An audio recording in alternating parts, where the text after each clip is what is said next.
voice is a little raspy. Is it? You've been talking too much. That's your big problem. First of all. Yeah.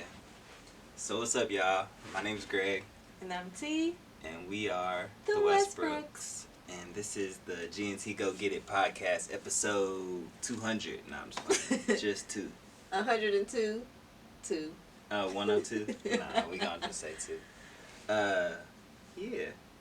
It is, 2021. Right. It's a celebration. It's a new year. Yes. Hopefully this year, well, not hopefully, I think for sure this year will be better than the last. I think that 2020 wasn't all bad though, but yeah. 2020 was a lot of things, but I'm looking forward to this year. It's already starting off great. Yeah, we 6 days in. It has been pretty good. Yeah. We got some new adventures coming up and some new business ventures and some other stuff, but we gonna jump into what we talking about. Alright. What's wrong? I don't. We talked about this. We actually did talk about this on the last podcast, and I was wondering, did you feel like you couldn't hear me when you were editing? Yeah. I have to. We need to ask the viewers because I don't. Because I project, like. She also listens to everything on real loud, so I don't know if you're deaf or not. Well, that might. Okay, come on. Whatever. Nah, I don't know. I will work on my projecting. Yay. Alright, so what are we gonna start with? T. You the boss, baby.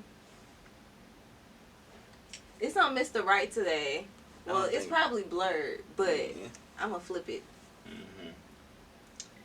Come on, what's on the agenda? What are we talking about? Ooh, I like this one. Questions you should ask before marriage.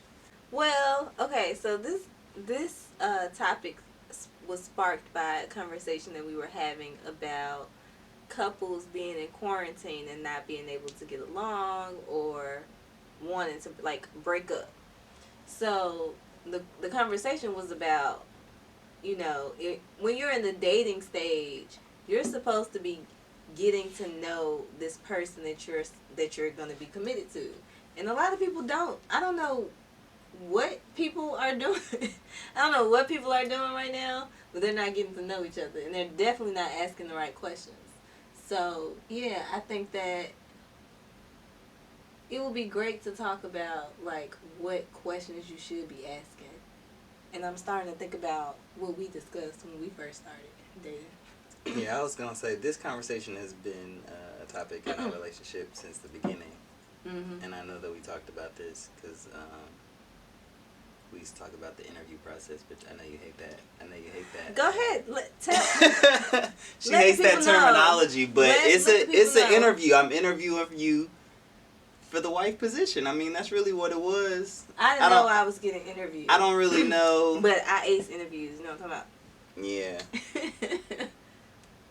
But yeah, that's when you put your best foot forward. I was putting my only foot forward. The only foot I got is just to be me. Yeah, I think that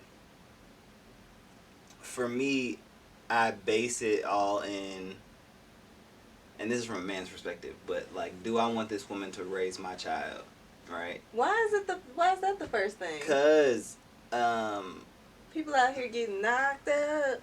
Well, not even just that. Okay, so not from a man's perspective, but my perspective. Like, that was something that I was interested in, right? I want to get married. I want to have kids. I want to have a family. So it's like, okay, if this woman doesn't fit into like the qualities of somebody that I would want around like my offspring, I think that's like a huge basis, right? But what does that mean, right? So it's like, I guess I don't really have like a list, but morals are huge, right? So I'm a Libra. We talk about like the balance and stuff, but morals they play a big part in my life as far as like choices I've made and things that I do. Morals are pretty much like at the center of everything, which is why I don't really like people that are like dirty or like nasty. Oh my gosh. Cause yeah, it don't sit right with me. It's like Mm-hmm. why don't you have this your stuff together? But yeah, so Same, but yes, because I'm a Cancer, and it doesn't being a Cancer doesn't have anything to do with morals. But I feel like that's where we have something in common. Like it's very strong because I believe strongly in having like high moral standards. Like who are you when nobody's looking? That's exactly what it is. Integrity. And I was just talking about this on Clubhouse. Like integrity's huge. It's like mm-hmm. you know what I'm saying? Especially in today's world. But no, so yeah, we were talking about the questions. How do you ask the questions to find out what people's morals are? Okay. I think over time, you kind of just find out more based off of like experiences, but like you definitely want to ask like, how do you feel about certain topics? So like, I don't know. Talk about like sex trafficking or something. That's just like a random topic. That's not gonna tell you. Okay, so that's from a guy's perspective. I just first thing I thought of, but like somebody might be like, "Oh, it's not that big of a deal. Like that's a red flag." Well, I don't think I don't know if anybody would just come out and say it's not a big deal. But what I was thinking, so from a woman's perspective, the questions that you should be asking are questions about one future. So, you're the type of person that had in your mind that I want to get married, I want to have a family, I want to have children, I have these specific set of goals that for my future. A lot of guys don't have that. So if you're a woman, well, I'm not gonna say a lot of guys don't have that. This is not men bashing, but when you're when you're dating as a millennial, the first thing a millennial woman you should be asking that man or finding out from the clues and everything that's around you, like, does this man believe in marriage? Does this man believe in knocking somebody up and not wifing them up? Okay? How does this man view money and relationship roles? Or, is he atheist? Or is he, does he believe in God? Like, those are questions that people don't ask. And those are like, to us, it seems like blatantly clear that you should be asking those questions, but girls don't ask those questions. We be we're enamored by, oh, he looks good, and he got some money, he got a nice car. Well, that didn't enamor me. I don't care about that. But a lot of women do care, or they're like, a lot of other women or girls want him, and for some reason, they want that too. But what do you think? I never understood that, but no. Like what Halle Berry said, girl code, and I don't want nobody seconds.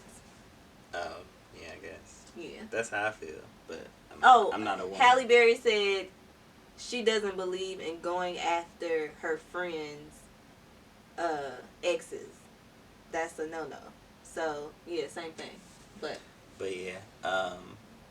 Yeah, we were talking about morals, but I feel like in general, it's like things that you care about. So the things that keep you up at night, the things that you think about, you want to see where that person stands on all of that, right? Like, y'all, people always talk about, like, I want to sit up and talk about the universe. Like, that's real. Like, that's really real when it comes to having, like, a real relationship.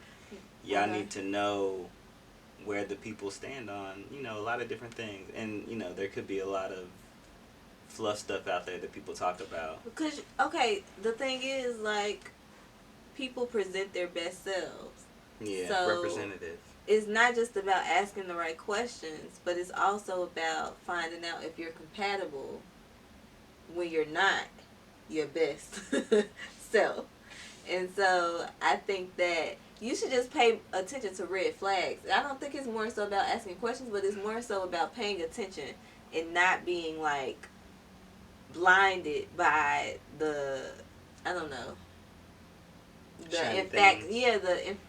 infatuation stage. But yeah. Okay. All right, so let's talk about it.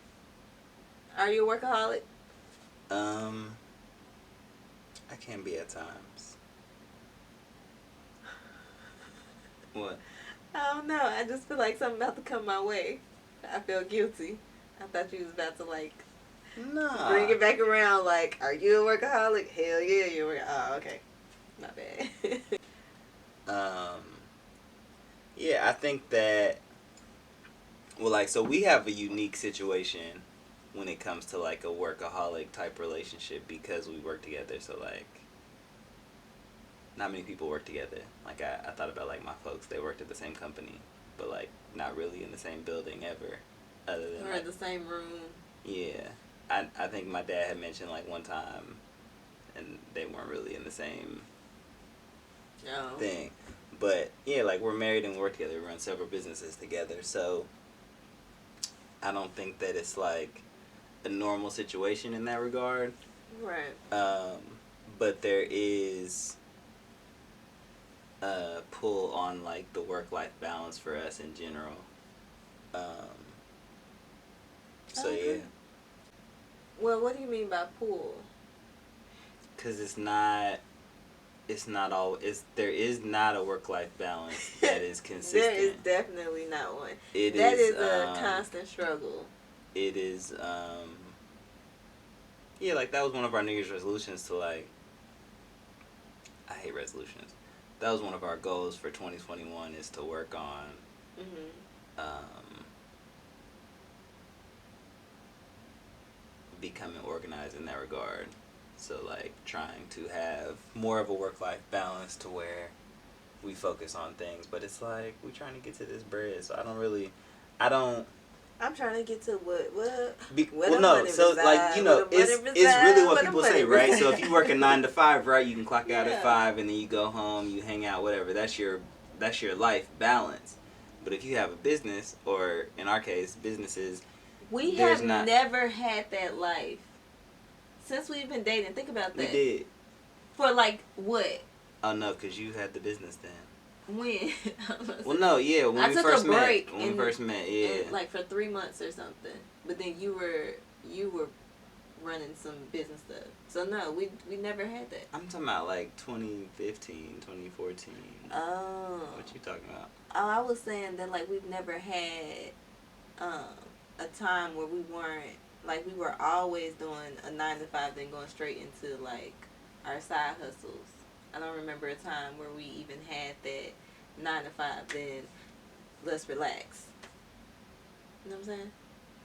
I mean, yeah, but we did. It was a period. That's what I was trying to see. Where That's what I was said. it? It was when we first met. Like, Oh, yeah. for a year.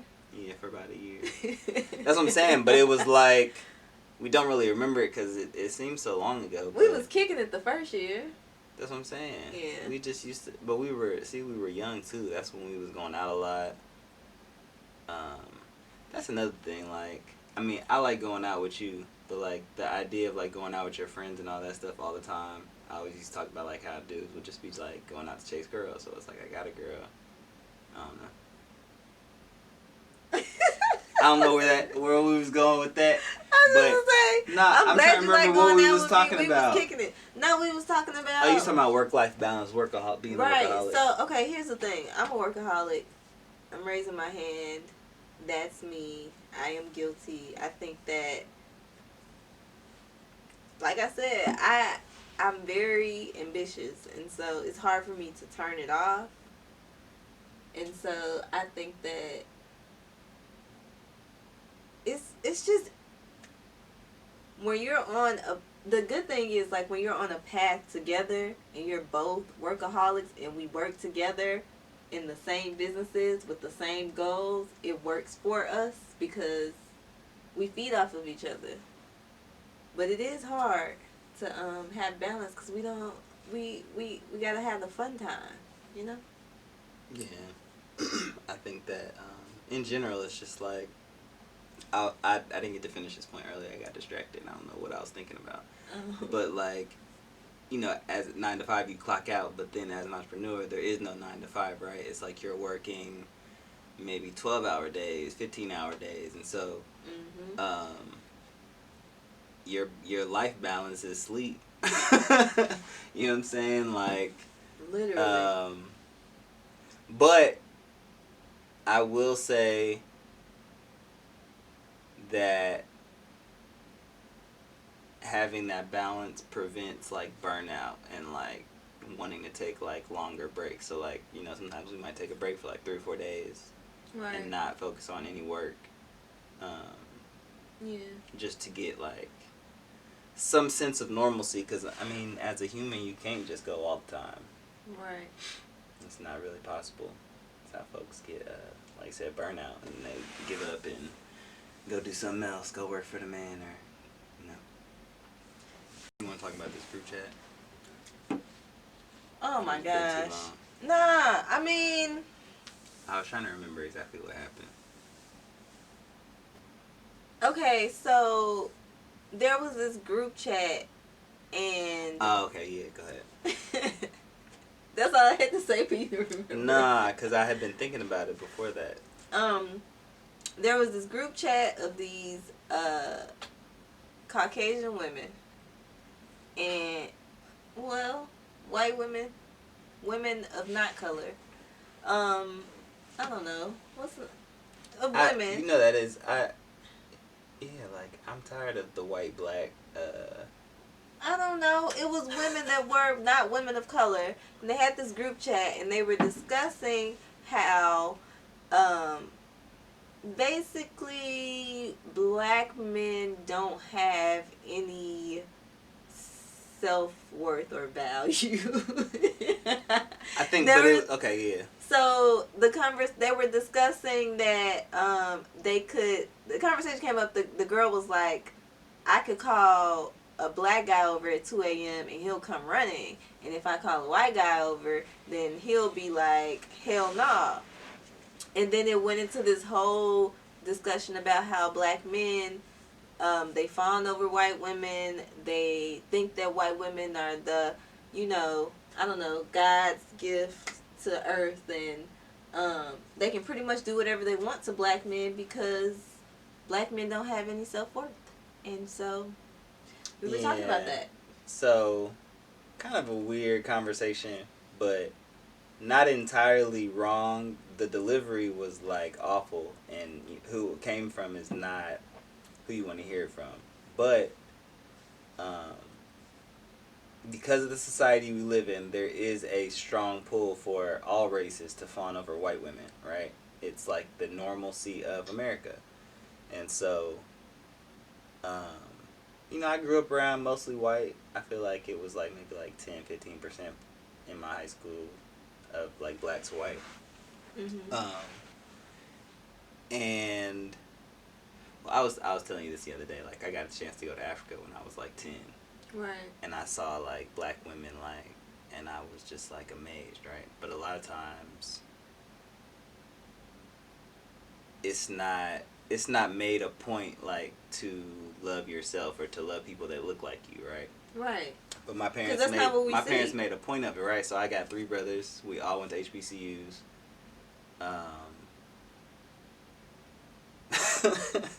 We won't talk about anything else besides my brothers, but I just feel like for me, I made a conscious decision to want to be with like somebody that looked like me, right? I appreciate that. And it was like, cause I mean, I guess people don't talk about it a lot, right? Like I love black people, like I love black culture, I love everything black. It's like it's a gift to be black, to be around the blackness. Like we're just a magical.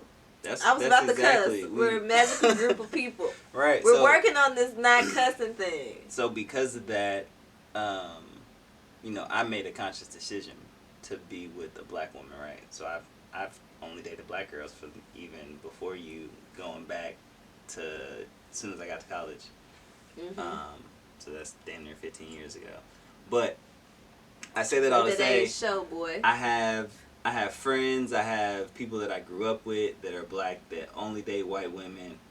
I have people I know that, are married to white women, and nothing against them. Like, I mean, that's their choice. That's their prerogative.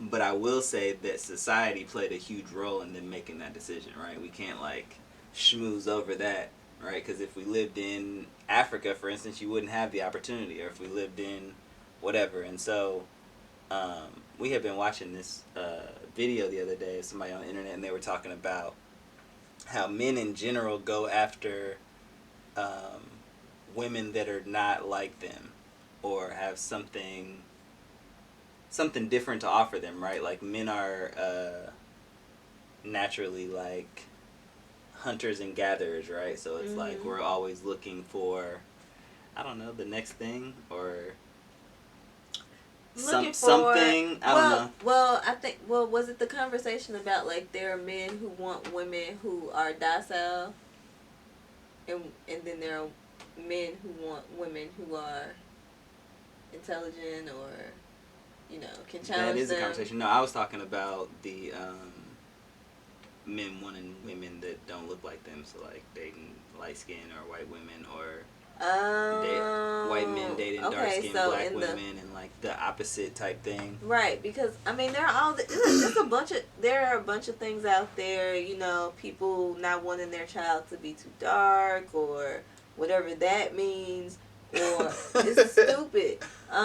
Or they want their hair to be a certain texture, whatever that means. Well, yeah. So it's just the like you said, the manner in which they spoke was like, no, you know.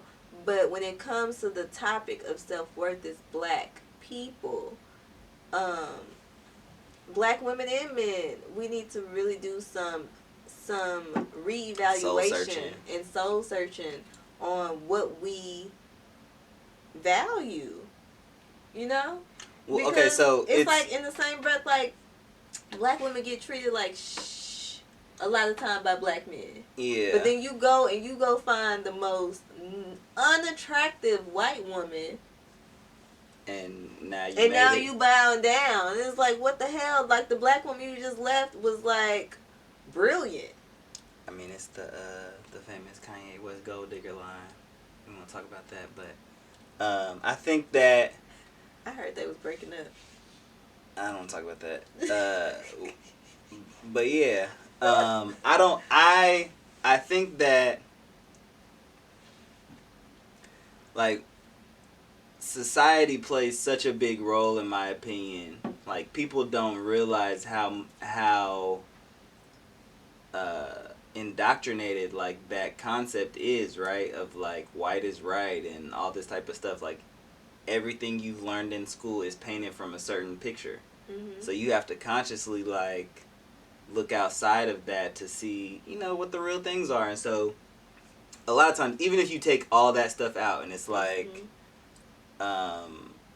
maybe there were no black girls when you were younger around, or maybe, all of them were your cousins or something. Like I've heard all these types of things from black men as to why they date only white women. And I mean, situations definitely can play a role, right? I'm from outside of Nashville where I went to school. And like I said, like there wasn't a whole lot of us, but I mean, I found opportunities. But like friends, they didn't. Like they were like, nah, I mean, at the end of the day, that's my cousins or that's my people, whatever. But it's like, right. Yeah. You're attracted to who you're attracted to, and we're not bashing any of that. It's more so, don't go looking to another race because you don't value your own. That's all I'm saying. That's huge. Yeah. What else we got on the docket? What else we got? You was talking about friends that aren't married. I mean, I don't really know, but yeah, we could talk about that. That's an interesting conversation because it does not necessarily apply to our situation when it comes to going outside of our it's marriage kind of a to vague get advice. question. Okay, so here's the thing. One, when you're in a relationship and you're not married, and you're in a relationship and you are married, I mean, I think at the end of the day, the rule should apply that what's in-house needs to stay in-house. And I think him and I learned a long time ago that it's not about if your friends are married or, necessarily who you're get. Well, it's not. Yeah, it's not about who you're getting advice from. It's more so about not bringing other people into your business, because at the end of the day, you choose who you choose, right? And the only person that's going to tell you that you're going to get tired of something is you. So if you know that you're going to get back with the person that you're going to get with, or in this case, we're married, so we're married, then why go outside of your relationship to bash your significant other, or, um, you know, ask for advice to, well, yes, asking a pastor or asking maybe your parents on certain situations, yes, that's fine. But you're going to leave a bad taste in whoever's mouth about your spouse, and it's going to be extremely skewed.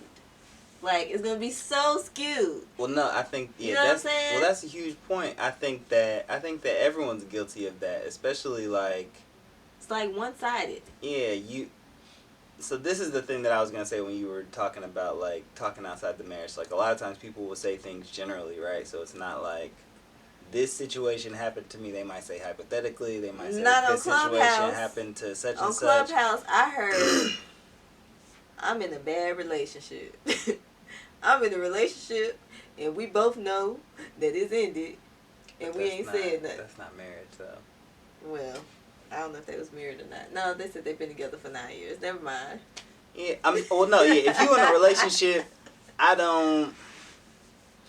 It's not the same thing. Yeah, it's not the same It's thing. not But no, the yeah. same So thing. the thing we were talking about is like taking advice from friends that are not married, Right.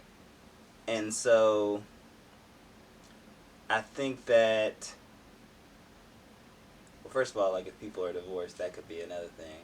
So that could be like a what not to do type situation. Well, I was gonna say people who are the D word, they might have some good advice or tips. Yeah, for sure. Yeah. But in general, I think that like what you were saying, like asking for advice from somebody that's not married, it doesn't.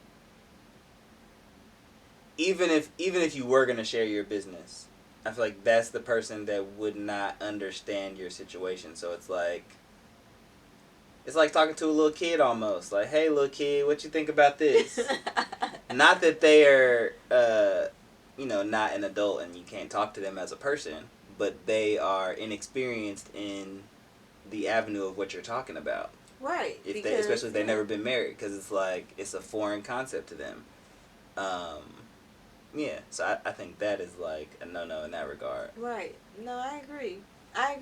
I'd say my advice would be to keep your business in-house unless there is something going on like domestic violence, or you're not safe. Yeah. Other than that, or, well, I ain't gonna say that. I'm just gonna say, if your man or your girl ain't you don't need to be worried about getting advice. You need to be worried about getting the hell out. So that's all I gotta say about that. Okay. I'm saying if you're in a situation where you're getting cheated on consistently, or the guy or the girl's belittling you, or chipping away at your self-esteem, or making you sad every day, then you don't need advice. You just need to get out. So don't even waste your time on asking. But Okay. I'm just saying. I'm just saying. Interesting take. Yeah, no, that's cool. I just want to wrap it up with giving, just a check-in on like where we are as a couple, going into the new year, and really wanting to pursue a healthier, fulfilled lifestyle. So I want to talk about some of the, positive things that we're doing as a couple. Okay.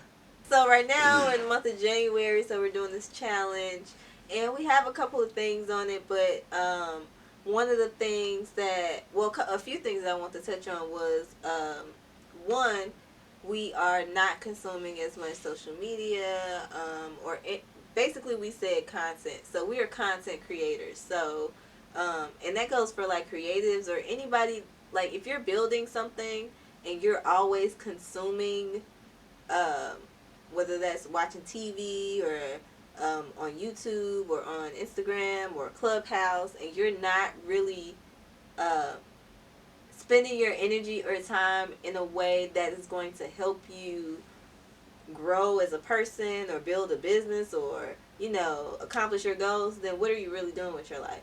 So a lot of times, like, you can get distracted, right?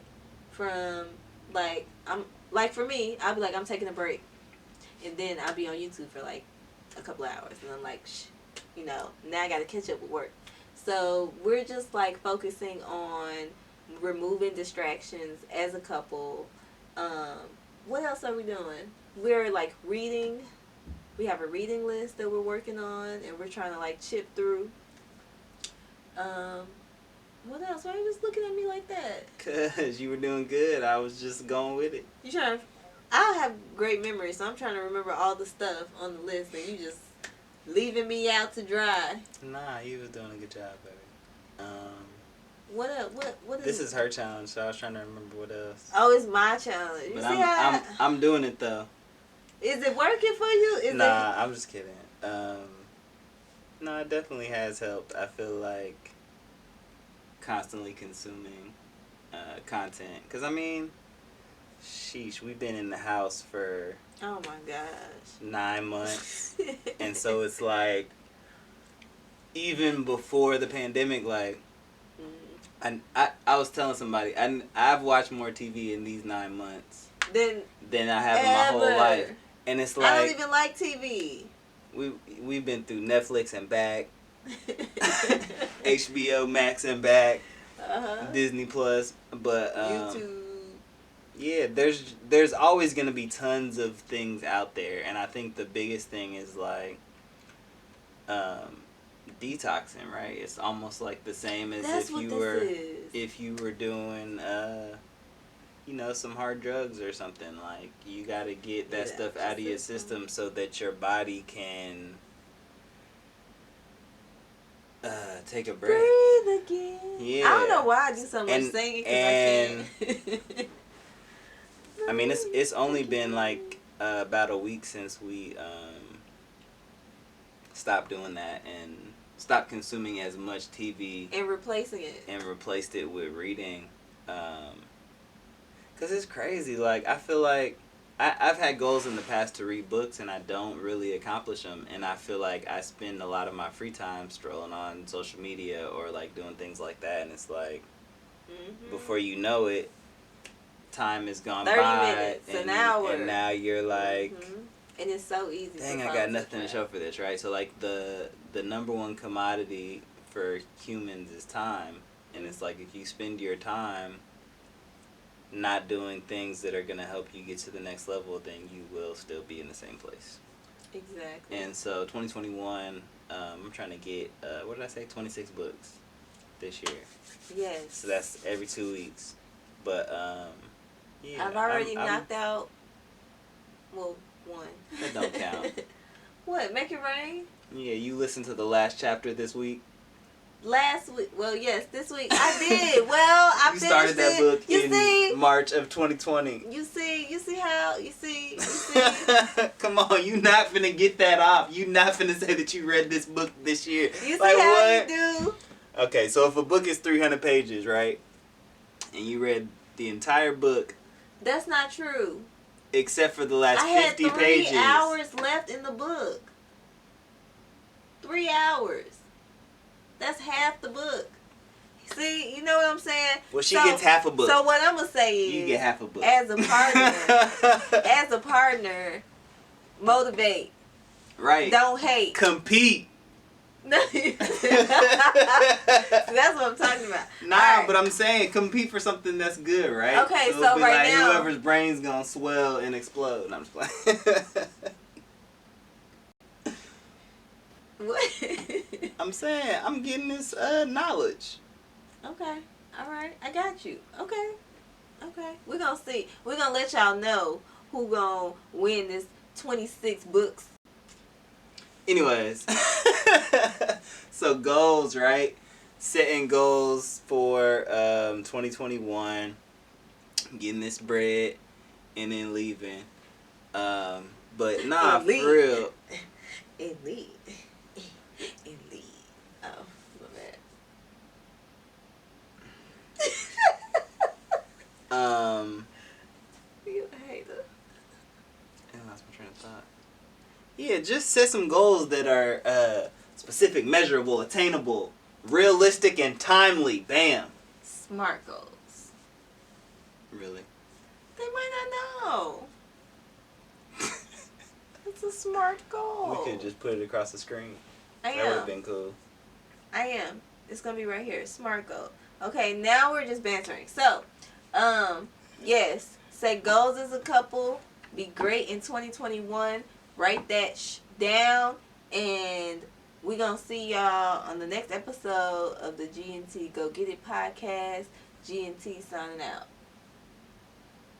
Peace out. Peace.